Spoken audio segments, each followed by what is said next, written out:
أعوذ بالله من الشيطان الرجيم.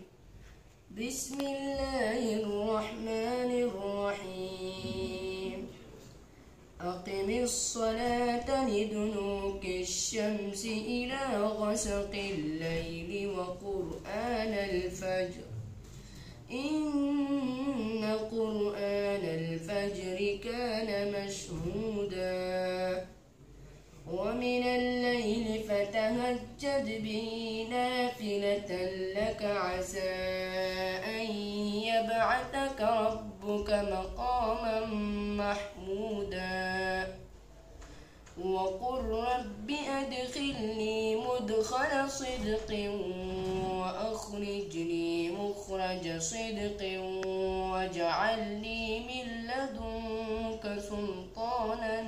نصيرا وقل جاء الحق وزهق الباطل إن الباطل كان زهوقا وننزل من القرآن ما هو شفاء ورحمة للمؤمنين ولا يزيد الظالمين إلا خسارا وإذا أنعمنا على الإنسان أعرض ونأى بجانبه وإذا مسه الشر كان يئوسا قل كل يعمل على شاكلته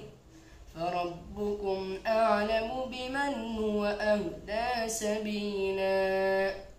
سبحان ربك رب العزة عما يصفون وسلام على المرسلين والحمد لله رب العالمين.